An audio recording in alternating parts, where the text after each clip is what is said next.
오늘 함께 말씀 나누도록 하겠습니다. 룻기서 4장 9절로부터 12절까지 말씀 함께 우리 봉독해 올리도록 하겠습니다.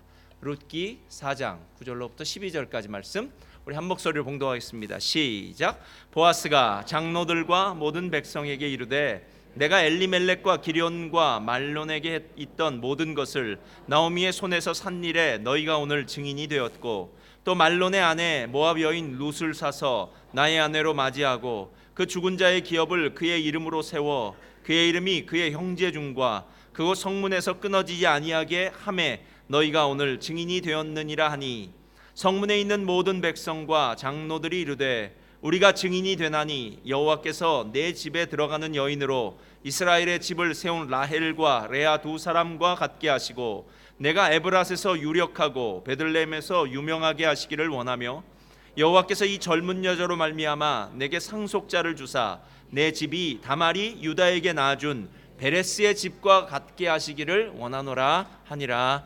아멘. 자, 오늘 말씀의 제목이요, 다 같이 읽겠습니다. 시작. 보아스를 통해서 예수를 만나다. 오늘 죄송합니다.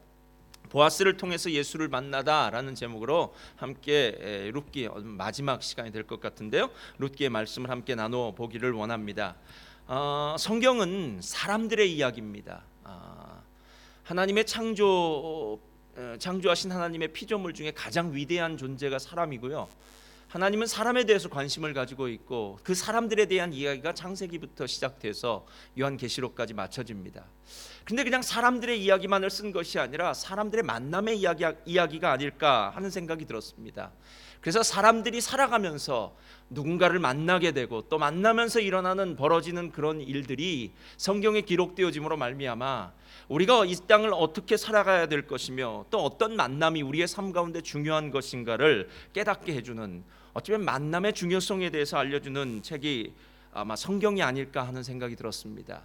그런 만남의 중요성을 알려주는 성경 많은 66권의 책 중에서 오늘 우리가 읽은 룻기만큼 이 만남의 복에 대해서 정말 자세하게 정확하게 이야기하고 있는 책도 많지 않다라는 그런 생각이 들었습니다. 저를 따라하시 바랍니다. 룻에게 있어서 보아스는 백마탄 왕자입니다. 맞나요? 예. 뭐가 부족한 게 있습니까? 부자고요. 당연히 잘생겼을 것 같고요. 안 봐도 부자였고요. 또 정말 결혼하고 싶은 마음도 있었고 여러 가지 남을 돕는 마음, 인격, 성품, 또 배려하는 마음, 모든 부분에 있어서요 정말 100점짜리입니다. 한 가지 나이가 좀 많은 것이 흠이라고 할지 몰라도 그것을 제외한다면 오늘 정말 백마탄 왕자가 되어서 룻의 삶에 나타났던 이 보아스, 어쩌면 실패자였던 룻이 이 보아스라는 정말 백마탄 왕자를 만나서 인생의 역전을 일으키는 이야기가 바로 룻기의 이야기가 아닐까 하는 생각이 들었습니다. 가끔 결혼 정년기에 있는 자녀를 둔 부모님들이 이런 질문을 던질 때가 있습니다. 목사님, 우리 자녀에게 어떤 배우자가 좋은 사람입니까? 배우자를 고른다면 어떤 것들을 먼저 보아야 되겠습니까? 라고 이렇게 물을 때가 있습니다. 인격입니까? 신앙입니까? 성품입니까? 학벌, 능력, 외모, 이건 잘 안 물어보더라고요. 하여튼 이렇게 여러 가지 이야기를 되면서 도대체 어떤 것이 우리 자녀의 배우자로서 정말 적합한 것입니까? 라고 이렇게 물어볼 때가 있는데요, 제가 룻기를 보면서 마음 가운데 결정한 것이 있습니다. 어떤 사람이 정말 좋은 배필이냐면요, 하나님이 보내주신 사람입니다. 그러니까 그 사람이 어떤 사람인가 보다 더 중요한 것은 하나님이 누군가를 위해서 예비한 배필이 분명히 있을 것이다. 그 배필을 만나게 된다면 그 인생은 복된 인생이 되지 않을까 하는 그런 생각이 들더라라는 것입니다. 여러분, 룻기에서 나오는 룻에게 있어서 보아스는요 하나님이 예비하신 사람입니다. 믿으십니까? 그냥 어느 날 갑자기 우연히 밭에서 만나서 서로 사랑을 나눈 그런 존재가 아니라 하나님이 만대전부터 태초전부터 룻의 삶 가운데 예비해 놓으신 너무나도 귀한 배필이더라라는 것입니다. 그런데 하나님이 어떤 분이신지 이렇게 삶 가운데 예비하신 하나님의 모습이 실은 1장 22절과 그 다음 절인 2장 1절에 계속해서 연거푸 나오는데요, 한번 펴주세요. 자, 이렇게 이야기합니다. 다 같이 읽겠습니다. 시작. 나오미가 모압 지방에서 모압 여인 룻과 함께 돌아왔는데 그들이 보리추수 시작할 때에 베들레헴에 이르렀더라. 1절 시작. 나오미의 남편 엘리멜렉의 친족으로 유력한 자가 있으니 그의 이름은 보아스더라. 여러분, 16세기가 되기 전까지 성경은 장절이 구분되어 있지 않았어요. 그러니까 룻기 하면 1장부터 4장까지가 그냥 통째로 있는 책이었습니다. 그러다가 16세기에 와서 장을 구별했다 그러더라고요. 그러니까 처음에 이 룻기가 있을 때는요, 오늘 우리가 읽은 1장 22절과 2장 1절은요 그냥 함께 이어지는 구절이에요. 1장 22절이 중요한 이유는요, 룻의 삶 가운데 또 나오미의 삶 가운데 있어서 하나님이 예비하신 가장 큰 축복에 대해서 기록하고 있기 때문입니다. 1장 22절 다시 보시면 이렇게 얘기해요. 나오미가 모압 지방에서 그의 며느리 모압 여인 룻과 함께 돌아왔는데 그들이 보리 추수 시작할 때에 예루살렘에 이르렀더라. 이 보리라는 말은요, 룻기 전체를 흐르고 있는 아주 중요한 모티브입니다. 어쩌면 중심 주제 중에 하나라고 이야기할 수도 있어요. 보리 추수 시작할 때에 베들레헴에 돌아왔고요. 그리고 보리를 추수할 때에 보리의 이삭을 주러 나갔다가 마침 보아스의 밭에 들어가서 보아스로부터 픽업을 당하게 되고요. 그리고 난 다음에 그 보리 추수가 끝났을 때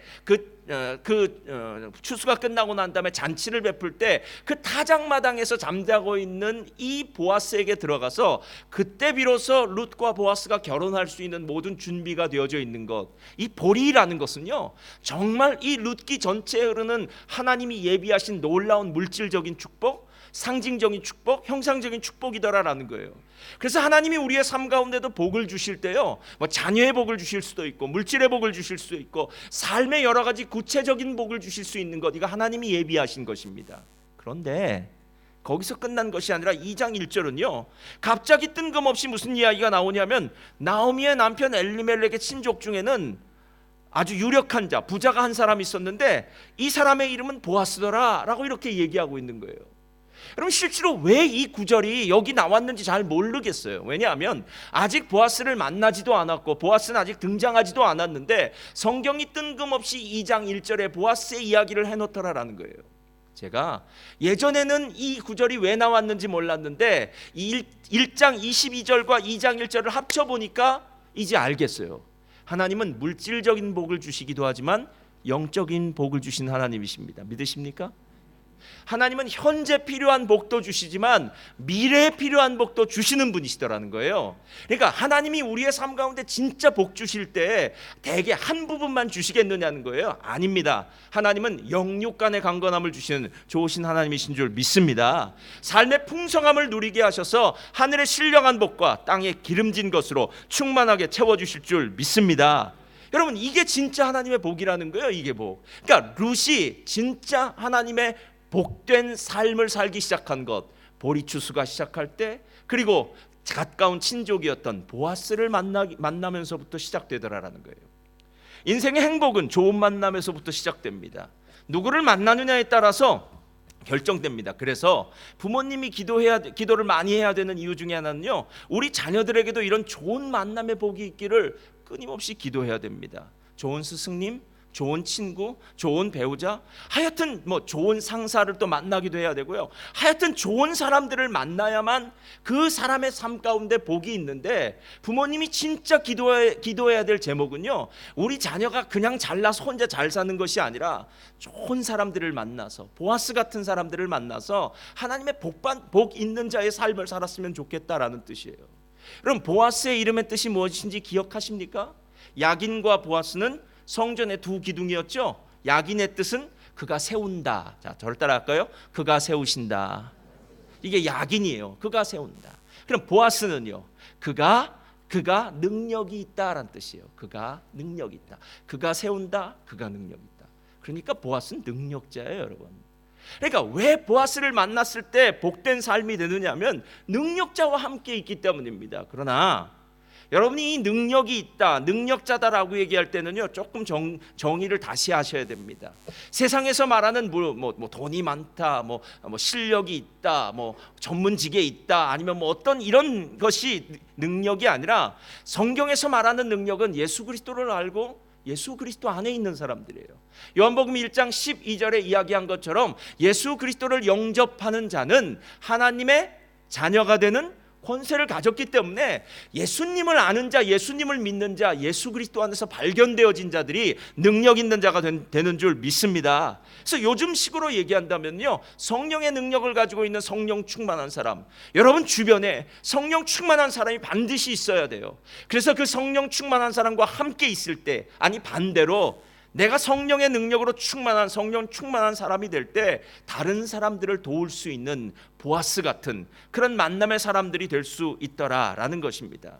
저는 그런 의미에서 본다면요, 모태신앙으로 태어난 분들은 정말 감사해야 됩니다. 왜냐하면 부모님이 예수님을 믿으시잖아요. 그러니까 부모님이 능력자들 아닙니까? 그러니까 어렵고 힘들 때마다 부모님이 그 자녀를 위해서 기도하는 그 기도는 하나도 땅에 떨어지지 않고 하나님의 보좌에 상달될 줄 믿습니다. 저도 이제 나이가 꽤 들어서요, 죄송합니다, 저보다 더 든 분도 계신데 50대 중반인데도 가끔 어려운 일을 만납니다. 그러면 제 처가 옆에서 저한테 이렇게 얘기합니다. 어머니에게 기도 부탁했어? 이렇게 물어보는 거예요. 아니 내가 목사인데 웬만한 건 그냥 내가 다 해결할 수 있을 것 같은데, 제 처는 꼭 저한테 물어봐요. 어머니에게 기도 부탁했어? 그러면 안 했더라고요.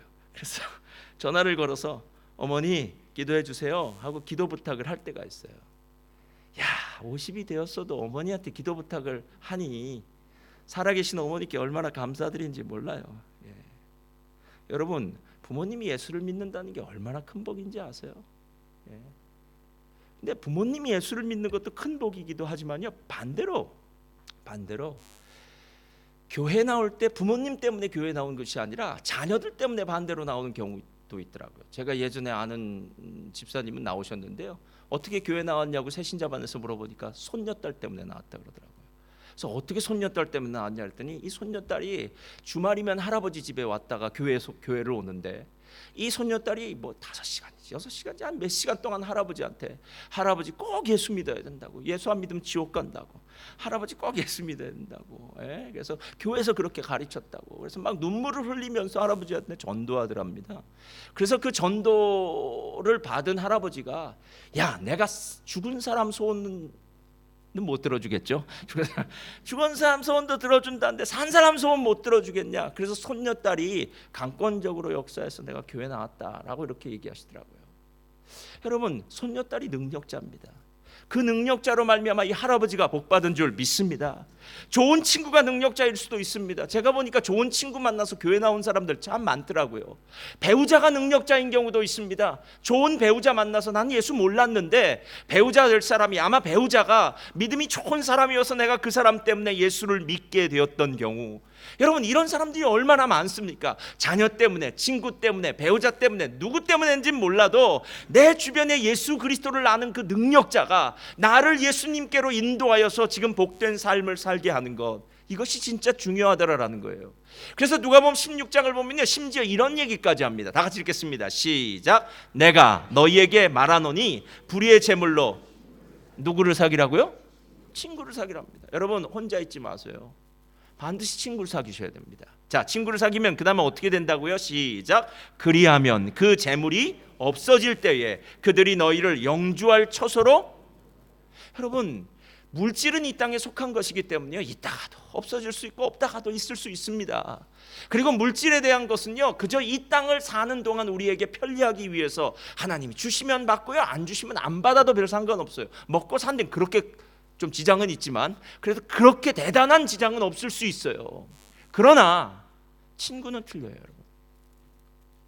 만약에 내 주변에 오늘 보아스 같은 능력 있는 자, 하나님을 아는 자, 하나님 안에서 사는 자, 성령의 능력으로 충만한 자가 내 주변에 있다면요, 그 사람 따라서 신앙생활하다가 내가 예수님 안에서 더 기뻐지는 하나님의 복받는 사람이 될 수 있더라라는 것입니다.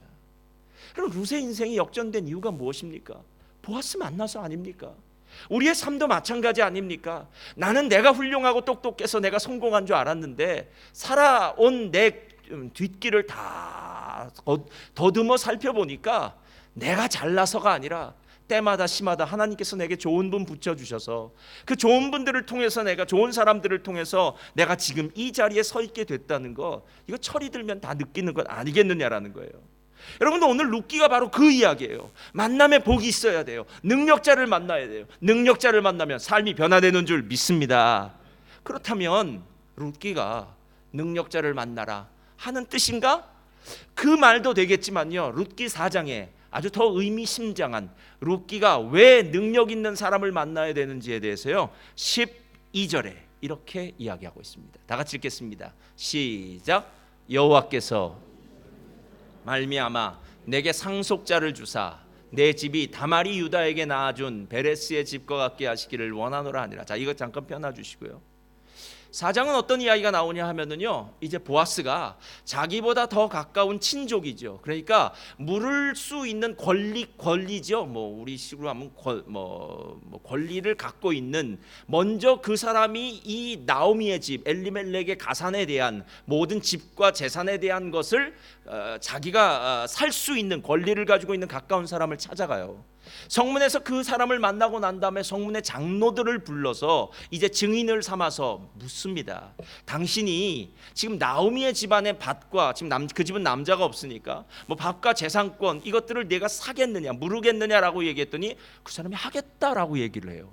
그래서 한마디를 더 던집니다. 그렇다면 너는 그 집안에 있는 과부인 룻과 결혼을 해서 그 집에 후사를 주어야 된다라고 얘기하니까 아이고 그건 싫다는 거예요. 돈은 좋지만 사람은 싫은 거예요. 그래서 싫다고 얘기하니까 그러냐? 그러면 우리 증인들이 있으니까 여기서 네가 살 수 있는 권리를 나에게 팔아라. 내가 이제 그 권리를 행사하겠다라고 이야기한 다음에 장로들 앞에서 그 권리를 사고 난 다음에 장로들이 축복하면서 하는 얘기가 이 이야기예요. 여호와께서 이 젊은 여자 룻으로 말미암아 내게 상속자를 주사 내 집이 다말이 유다에게 낳아준 베레스의 집과 같게 되기를 원하노라 하니라 라고 얘기해요. 그런데 여기에 아주 의미심장한 단어 하나가 나오는데 그게 뭐냐면 상속자예요. 상속자. 이 상속자가 히브리어로 씨라는 말이에요. 씨. 근데 이 씨라는 말이 왜 그토록 중요하냐면 창세기 3장 15절에 아담과 하와가 범죄하고 난 다음에 하나님께서 처음 복음에 대해서 얘기한 3장 15절의 말씀이 있어요. 여러분 제가 이야기하면 너무 잘 아실 거예요. 여자의 후손은 뱀의 후손에 어디를 상하게 할까요? 머리를 상하게 하고요. 뱀의 후손은 여자의 후손에 발꿈치를 상하게 한다는 그 후손이라는 단어가 바로 씨라는 단어예요. 그러니까 이게 그냥 씨가 아니에요, 여러분. 그냥 씨가 아니에요. 그러니까 보아스가 실제로 하나도 득이 되는 삶이 아닙니다. 자기는 그냥 자기 집도 자기 밭도 많고 뭐 유력한 자고 부자기 때문에 굳이 엘리멜렉의 밭까지 다 살 필요도 없어요. 지금도 잘 살고 있어요. 괜히 이 집안에 그 밭을 사고 나면은요, 그 집안의 과부인 룻과 결혼을 해서 그 다음엔 자기의 아들이 아니라 이 집안의 아들을 대신 낳아주어서 후사를 만들어야 되는, 전혀 자기의 삶 가운데는 손해보는 일이 될 수 있음에도 불구하고 아주 중요한 단어 한 가지를 얘기하고 있는 거예요. 씨, 후사, 상속자. 여러분 이 후사 상속자가 누구인지 아시죠? 예수 그리스도 메시아 아닙니까? 그러니까 오늘 보아스가 그 어려움 가운데서도 나오미에게 모든 기업을, 엘리멜렉의 모든 기업을 물으면서 지금 일을 하고 있는 이 이유 중에 하나는 무엇이냐면 그의 삶 가운데, 마음 가운데 하나님, 우리의 삶 가운데 단순히 이 땅에서 잘 먹고 잘 사는 게 문제가 아니라 이 땅에 오셔서 모든 죄악의 문제를 다 해결하시고 십자가에 죽으시고 부활하셔서 우리를 영원한 생명으로 이끄시는 예수 그리스도 메시아, 그분을 기대합니다라는 이야기가 바로 이 상속자라는 말에 있다는 거예요. 그래서 사람들이 이야기할 때 상속자가 있기를 원한다, 씨가 있기를 원한다, 후사가 있기를 원한다라고 얘기합니다. 그러자 13절 펴주세요. 다 같이 읽겠습니다. 시작. 이에 보아스가 룻을 맞이하여 아내로 삼고 그에게 들어갔더니 여호와께서, 잠깐만요. 누구께서요? 여호와께서요. 뭘 해주셨다고요? 그에게 임신하게 하심으로 그가 아들을 낳은지라. 여러분 보통 경우에는 결혼하면 다 애를 낳습니다. 뭐 어떻게든 어렵고 힘들 수도 있죠. 그럼 자연적인 문제니까 뭐 있을 수도 있고 없을 수도 있어요. 그러나 오늘 성경이 말하고 있는 이 애는 틀려요.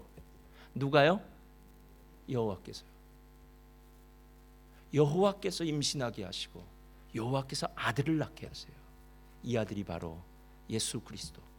요셉과 마리아에게서 태어나 우리의 구세주가 된 예수 그리스도, 그 예수 그리스도의 조상인 다윗의 할아버지 오벳이 낳음으로 인해서 그 후에 예수 그리스도가 태어날 수 있는 길이 열려졌더라라는 것입니다. 여러분, 구약 성경에 등장하는 모든 사람들의 이야기는요, 다 이 메시아가 이 땅에 오게 하기 위해서 쓰임 받은 사람들 얘기예요. 어느 누구도 메시아와 연관 없는 사람들은 없습니다. 여러분, 퍼즐 해보신 적 있습니까? 제가 가끔 집에 신방을 가다 보면요, 퍼즐 1000개짜리 이렇게 만들어서 그것을 액자로 이렇게 붙여 놓으신 분들이 있더라고요. 여러분, 만약 퍼즐 1000개짜리를 갖다가 펼쳐 놓는다면 그 퍼즐 1000개는요 1000개가 전부 달라요. 똑같은 퍼즐은 없어요.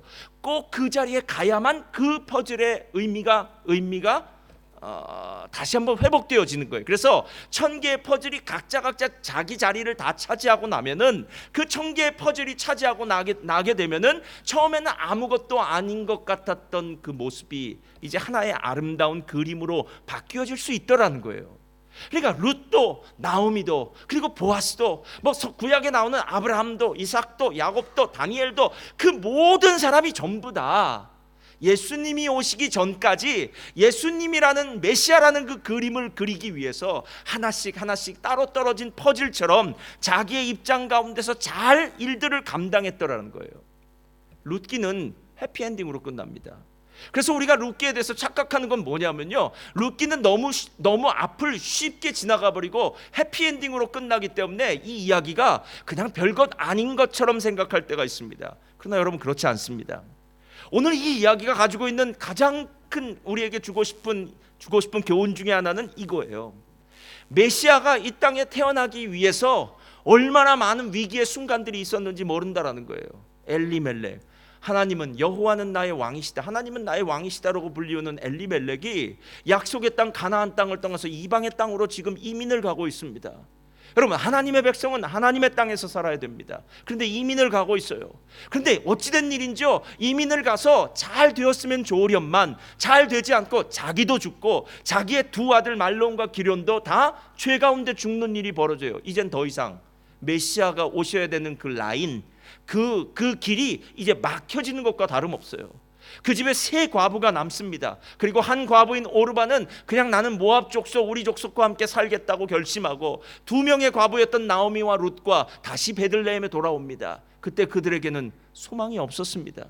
그저 가난하고 실패하고 처절하게 고통받고 있는, 마라라고 이름이 불려질 수밖에 없는, 쓴물이라고 이름이 불려질 수밖에 없는 그런 비참한 인생의 두 여인만 남게 되었어요. 여러분, 이게 위기 아닙니까? 그러나 중요한 것은 이런 위기 가운데서 하나님의 역사가 시작되더라라는 거예요. 하나님은 모든 위기를 다 이겨내게 하시고요, 결국 하나님의 뜻 가운데서 보아스를 준비해서 그 보아스를 통해서 메시아의 라인, 메시아의 혈통을 잇게 하는 놀라운 역사가 시작되었더라라는 것입니다. 제가 오늘 이 설교를 준비하다가요, 제 자신에 대해서 한번 생각해 보았습니다. 실은 저의 삶에도 보아스처럼 예수님을 만나게 해주신 통로 같은 분들이 몇 분 계시더라고요. 예전에도 한번 얘기했는데요, 제가 청년 때에 어느 목사님을 한번 만났어요.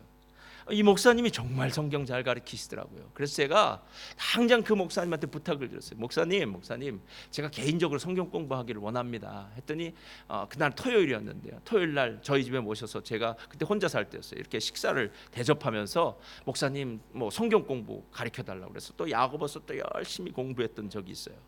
그분 몇 년 쫓아다니면서 제가 참 성경 공부 많이 했습니다. 그리고 난 다음에 1990년도에 매일 성경 윤종아 총무님을 만나서요, 제 기억으로는 한 7년 빠져 있었던 것 같아요.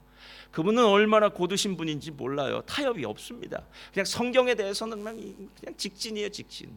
그분한테 많은 것들을 배우고 그 다음에 제 마음 가운데 호주에 가서 공부를 해야겠다라는 생각이 들어서 제가 호주 유학생활을 오게 되었는데요, 그때 만약에 그분을 만나지 않았다면 제가 더 공부하고 싶었던 마음도 없었을 것 같다라는 생각이 드는 거예요. 지금 제 인생을 되돌아보니까 제가 만났던 그 목사님들을 통해서 제가 많은 성경을 배웠는데, 많은 성경을 배우고 난 다음에 제 마음에 남은 거는 그 목사님들이 아니더라는 거예요. 예수님이 제 마음 가운데 남더라는 거예요. 그러니까 그분들이 저의 삶 가운데는 보아스가 되어서 저의 삶에 너무 큰 축복을 주셔서 예수님을 알 때 더 풍성하게 알 수 있는 길을 열어주셨다는 거예요. 그래서 이번엔 반대로 제가 생각했습니다. 너는 과연 어떤 사람이냐? 너는 과연 목사로서 우리의 성도님들, 이 자리에 모인 우리 성도님들에게 진짜로 보아스처럼 예수님에 대한 사명감을 갖고 살고 있느냐라고 물어봤어요. 사도 바울도 저 같은 마음을 갖고 있었더라고요. 고린도 후서 11장 펴주세요. 다 같이 읽겠습니다. 시작. 내가 하나님의 열심으로 너희를 위하여 열심을 내노니 내가 너희를 정결한 처녀로 한 남편인 그리스도께로 드리려고. 그러니까 바울이 뭐래요 지금? 자기 직업이요? 중매쟁이요. 마담 뚜. 중매쟁이랍니다. 누구와 누구를 연결시키기 위해서요? 여러분들과 예수님 연결시키기 위해서요. 신랑 되신 예수님과 신부된 우리 성도님들 연결시키기 위해서 중간에 있는 중매쟁이 같다는 거예요. 그리고 난 다음에 3절 우리 다 같이 읽겠습니다. 시작. 뱀이 그 간계로 하와를 미혹한 것 같이 너희 마음이 그리스도를 향하는 진실함과 깨끗함에서 떠나 부패할까? 여러분 제 소원은 뭔지 아십니까? 저는 여러분들의 신앙이 더 깊어지는 거예요. 교회를 잘 나오고 안 나오고 목회자에게 잘하고 안 하고 이거 중요하긴 하지만 예수님만큼 중요하진 않습니다. 저는 여러분들의 신앙이 예수님 안에서 정말 깊어지기를 원해요. 그리고 깊어질 수 있는 방법은 오직 한 가지밖에 없어요. 믿음은 그리스도의 말씀으로 말미암느니라. 여러분 하나님의 말씀을 보지 않고 하나님의 말씀을 공부하지 않고 하나님의 말씀을 묵상하지 않고 결코 신앙은 깊어질 수가 없습니다. 여러분 목사님 저는 예전에 이 성경 공부 다 했습니다. 여러분 성경 공부 다 했다고 치면 전 더 다 했습니다. 근데 신기한 건요 그렇게 다 했는데도 또 보면 새롭더라고요. 여러분 예수님에 대한 얘기는요 마치 예전엔 고기 씹을 때 그런 맛이 났다고 하는데 고기는 그냥 막 먹는 게 아니에요. 씹을 때 고기 씹는 맛이 이렇게 나와요. 고기 씹는. 예수님은요 마치 고기를 죄송합니다. 고기 씹는 얘기가 왜 나오는지 모르지만 고기를 씹을 때 나오는 그 맛처럼 우리 안에서 막 우려나오는 맛이 있는 거예요. 여러분 한두 번 성경 공부했다고 성경 공부 그만하신다면 여러분 어리석은 분입니다. 여러분 누군가 맹모 삼천지교에 대해서 성경적 해석을 내어놓았더라고요. 맹모 삼천지교 아시죠? 그렇게 대답이 없죠. 맹자의 어머니가 3번 이사를 했다라는 이야기입니다. 처음에 어디를 갔느냐 하면은 공동묘지 옆으로 갔어요. 그랬더니 맹자가 매일 매일 상여를 메고 오는 사람들 노래 부르는 거 있잖아요. 상여꾼들 맨날 이런 거 하면서 매일 제사하는 놀이만 하더라는 거예요. 야 안 되겠다. 다른 데로 이사 갔자 해서 이번엔 시장터로 갔다는 거예요. 그랬더니 시장터 옆에서는 매일 골라 이렇게 했겠죠. 근데 그거 배우는 거예요. 이거 안 되겠다 우리 자녀. 야 이제 학교 옆으로 가자. 그랬더니 학교 옆에 갔더니 열심히 공부했더라 하는 게 맹모 삼천지교예요. 근데 이게 성경적으로 어떻게 풀어져야 되냐면요 첫째로 공동묘지에 갔다는 것은 죽음의 의미를 알아야 된다는 거예요. 할렐루야. 이게 글보다 해석이 더 중요한 거예요. 여러분 제일 먼저 알아야 될 건 죽음의 의미를 알아야 돼요. 여러분 지금 죽음의 의미를 알고 계십니까? 복음이 더 복음다워지려면은요 죽음의 의미를 몰라서는 절대로 복음다워질 수가 없어요. 우리는 죄로 말미암아 다 죽은 자들이에요. 살아있으나 산 자가 아닙니다. 여러분 살아있다면 왜 이렇게 힘듭니까? 진짜 생명이 우리에게 있다면 생명의 풍성함이 누려져야 되는데 살아가는 날들이 힘들고 괴롭고 슬프고 아프고 여러 가지 세상적인 것들로 말미암아 고민하고 스트레스 받는 삶이에요. 이건 살아있으나 죽은 것과 마찬가지 방불한 삶이에요. 이게 지금 죄와 저주와 사망, 심판이 지배하고 있는 세상 사람들의 특징이라는 거예요. 이 죄의 문제, 이 죽음의 문제가 해결되기 위해서 예수님이 2000년 전에 오셨다는 것, 죽음의 문제가 먼저 우리들에게 이해되어져야 돼요. 그래서 죽음의 문제를 잘 이해하고 나면은요 그 다음에는 삶이 의미가 있어져요. 삶이요.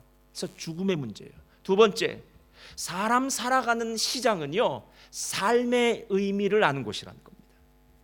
여러분 우리가 이슬만 먹고 사는 사람들이 아닙니다. 힘들고 어렵지만 열심히 일을 감당해야 됩니다. 어떤 때는요 동료들 간에 문제가 있을 수 있고요, 직장 상사에게 문제가 있을 수 있고요, 어떤 때는 몸이 그 일을 버티지 못할 때도 있고요, 많은 어려움과 힘듦과 수고가 우리 가운데 있을 수 있습니다. 그러나 여러분 중요한 것은요 삶이 그런 거예요. 삶이요. 힘들고 어려움을 통해서 우리는 하나님을 만나게 되고 하나님을 더 찾게 되고 기도할 때에 하나님의 놀라운 능력이 우리와 함께 임해서 그 길을 넘어갈 수 있게도 만들더라라는 거예요. 그렇게 죽음의 의미, 삶의 의미가 지나고 난 다음에 세 번째는 뭐 한다고요? 배워야 된다. 그럼 죽을 때까지 배우셔야 돼요. 죽을 때까지 학생의 자세로 있어야 돼요. 제가 가끔 교회에서도 그렇지만 어떤 아이들이 이렇게 놀 때가 있어요. 교회를 잘 다니는 아이들은 뭐하고 노냐면 교회 놀이를 해요. 교회 놀이가 뭐냐면 내가 목사할 때니까 얘들이 이제 설교 들으라는 거죠. 그럼 밑에 애들 보고 김집사 기도. 이거 지가 다 하는 거예요. 병수 왔던 거예요. 그래서 또 막 왜 너만 목사하냐고, 우리 돌아가면서 목사를 해야 된다. 하여튼 뭐 싸우면서요. 그 목사를 하는 친구는요, 또 설교한다고 하면서 뭐 다 가끔 또 박성훈 목사님도 나타나요. 그럼 또 찬양을 또 하지. 막 이런 식으로 하는 거예요. 여러분, 제가 보면서요, 아이들이 이렇게 교회에 대해서 배우는 게 얼마나 대단한지 이제 알 것 같아요. 주님을 그런 식으로 무의식적으로 계속해서 배우는 사람들은요, 나중에 시간이 지나도 삶 가운데 주님이 떠나질 않아요. 실제로 저는 맹모 삼천지교라고 하는데요, 저는 한 가지를 더 갖다 붙였습니다. 맹모 사천지교예요. 사천지교. 왜냐하면 한 번 더 이사를 해야 돼요. 어디로 이사해야 되냐? 교회 근처로. 할렐루야. 이게 다 교회 근처로 오란 얘기는 아니고, 마음은 교회 근처로, 마음은 교회 근처로. 교회를 너무 멀리 떠나지 말라라는 거예요, 여러분. 그래도 교회 주변에서 빙글빙글 돌라라는 거예요. 자녀들은 언제나 교회 주변에서 놀게 하라는 거예요. 유년주일학도 보내고 뭐 이것도 보내고 저것도 보내고 하면서 계속 보내야 된다는 거예요. 이번에 우리 학생부 수련회 있지 않습니까? 수련회도 그냥 보내야 됩니다. 안 간다 그러면은 핸드폰 바꿔줄 테니까. 할렐루야. 이 학생들이 이 자리에 없으니까 제가 얘기하는 거예요. 아, 있네 안들. 예. 그 친구들은 귀를 닫으시기를 바랍니다. 이거 학생들이 있었으면 큰일 나요, 이 얘기는. 예. 그러니까 어찌하든지 간에 보내야 돼요. 그 이유는 한 가지입니다. 교회 근처에 가면은 능력 있는 사람을 만날 수 있는 확률이 훨씬 높기 때문에, 보아스를 만날 수 있기 때문에. 그럼 저는 우리 자녀가 다른 것 뭐 어떻게 하는 것, 어떻게 사는 것, 그거는 자기들이 알아서 살겠죠, 여러분. 이민사회 부모보다 자식이 훨씬 똑똑하더라고요. 예. 근데 한 가지만은 부탁하고 싶어요. 보아스 안 만나면 죽는 거예요, 진짜. 예. 보아스를 만나야 돼요, 보아스를요. 믿음 있는 사람이요. 주변에 믿음 있는 친구를 만나야 되고, 믿음 있는 스승을 만나야 되고, 정말 믿음 있는 목회자를 만나야 되고, 믿음 있는 배우자를 만나야 되고, 믿음 있는 사람을 만나야 되고, 믿음 있는 능력자를 만날 때 너희의 인생에 하나님이 진짜 복을 주신다는 사실, 그 사실을 우리 자녀들이 알 때에 그때 비로소 그 삶에 복 있는 자의 삶이 되지 않겠느냐라는 거예요. 아, 그럼 우리 자녀가 꼭 보아스 같은 사람을 만나야 됩니까? 예, 만나기도 하십시오. 그러나 더 중요한 것은 무엇이냐면 우리 자녀가 보아스가 되어야 될 거 아닙니까? 그래서 우리 자녀 주변에 있는 사람들이 우리 자녀를 바라보면서, 나 너 때문에 교회 나왔어? 너 때문에 예수님 믿게 되었어? 나를 예수님께로 인도해 주어서 정말 고마워. 여러분, 이런 이야기가 우리 자녀들의 입술 가운데서 우리 자녀들이 듣게 될 때에 우리가 이 땅에서 살아가는 이유와 목적이 무엇인지 정말 잘 알게 되는 건 아니겠느냐는 거예요. 7월 달에는 매일 성경 세미나가 있습니다. 제가 한 2주 정도 다시 하려고 해요. 너무 오랫동안 안 해서 매일 성경, 우리 또 새로 오신 분들 중에 이런 분들이 잘 모르신 분들 많더라고요. 14일, 20일, 7일, 14일, 21일 아마 이틀 할 것 같아요. 여러분, 제가 매일 성경을 합시다라고 얘기해도요, 와, 그냥 귓등으로 그냥 지나가는 분들이 참 많아요. 책은 사는데 매일 잊어버렸다고 얘기해요, 하는 걸. 그래가서 보면 하나도 본 티가 안 나고 그냥 깨끗해요. 여러분, 그렇게 살면 안 됩니다. 예.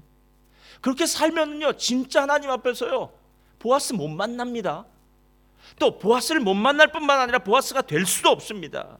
교회에서 성경 공부하는 것, 말씀을 묵상하는 것, 금요 기도 나와서 기도하는 것, 여러분, 교회 안에서 하는 모든 일들은요, 별 재미가 없을 수도 있어요. 세상 일보다 교회 일이 뭐가 그리 재미있겠습니까? 어떤 일들은 유치한 일도 참 많이 해요. 그냥 상관없습니다. 이건 교회에서 하니까, 이 안에는 보아스가 있을 수 있으니까, 능력자가 있을 수 있으니까 난 교회 일 하리라, 교회 나오리라. 할렐루야. 여러분, 이게 바로 오늘 룻기의 마지막에 우리들에게 얘기해주고 있는 가장 큰 축복이 아닐까 하는 생각이 들었습니다. 교회 안에 있는 게 너무 감사해요. 저는 한국에서 살겠느냐, 뭐 이민생활 살겠냐면 저는 이민생활 계속 살고 싶다고 매번 얘기를 해요. 왜냐하면 한국에 사는 거 쉽지 않더라고요. 정말 복잡하더라고요. 이민생활은 어디 갈 데도 없고 복잡한 친척도 없는 것 같고 만나야 될 친구도 다 없고 뭔 인생이 이렇게 단순한지. 예. 그래서 교회밖에 갈 데가 없어요. 아니 여러분들 아니겠지만 그래서 교회가 훨씬 가까워져요. 할렐루야. 그래서 이 삶이 참 따분하고 지루한 삶인 줄 알았는데 시간이 지나 보니까 가장 복된 삶이었구나. 보아스 만날 수 있는 곳이었구나. 내가 보아스가 되어서 다른 사람들 섬길 수 있는 곳이었구나. 이 놀라운 축복의 장소가 되었더라라는 것입니다. 보아스 이름만 들어도 참 가슴이 막 뛰는 이름 같아요. 저를 따라하시 바랍니다. 우리 모두 보아스가 됩시다. 믿으십니까? 그럼 우리 자녀들에게도 축복할까요? 우리 자녀들이 보아스를 만나게 하소서. 여러분 그거 아닙니까? 진짜 보아스를 만났으면 좋겠고요. 보아스 같은 삶을 살면 좋겠고요. 왜? 그 길의 마지막엔 예수님 계시니까. 그래서 보아스를 통해서 예수님을 만나는 그 놀라운 축복이 저와 여러분 가운데 있기를 예수님의 이름으로 축원드립니다.